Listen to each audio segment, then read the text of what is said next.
নমস্কার দর্শক বন্ধুরা, রাখি রান্নাঘরে আপনাদের স্বাগত জানাচ্ছি। আজকে নিয়ে চলে এসেছি শীতল ষষ্ঠী বা সরস্বতী পুজোর পরের দিন মাসকলাই সেদ্ধ বা গোটা কলাই সেদ্ধ বলে অনেকে, গোটা সেদ্ধও বলে অনেকে। ঘটি বাড়ির গোটা সেদ্ধ করতে কি কি লাগে একটু দেখে নিই।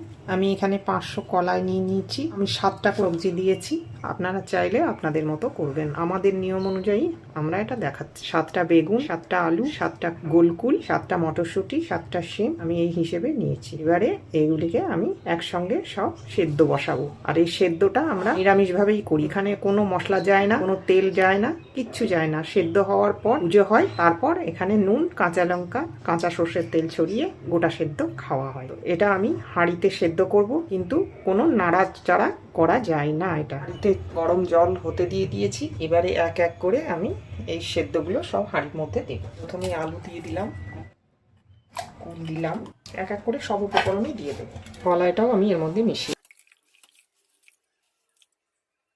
7টা সাদা শিম দিয়ে দিলাম। এবারে মটরশুঁটিগুলো দিয়ে দেবো, বেগুনগুলো এক এক করে দিয়ে দেবো। এটা নিজে নিজেই হতে থাকবে। যে গোটা সেদ্ধ হচ্ছে বন্ধুরা, নিজে নিজেই হবে। গোটা কলাইটা ওপরে উঠে আসবে, তখন হালকা হাতে একটা টিপে দেখে নেব, যদি সেদ্ধ হয়ে যায় গ্যাস অফ করে নামিয়ে নেব। এটা নাড়াচাড়া করা যাবে না। নামিয়ে পরিবেশন করব যখন। বন্ধুরা, কলাই সেদ্ধ বা গোটা সেদ্ধ আমার তৈরি হয়ে গেছে, এটা আমার পুজো হয়ে গেছে। এবারে আপনারা কাঁচা তেল, কাঁচা নুন, লঙ্কা দিয়ে খেতেই পারেন। এরমভাবেই আমাদের গোটা সেদ্ধ তৈরি হয়।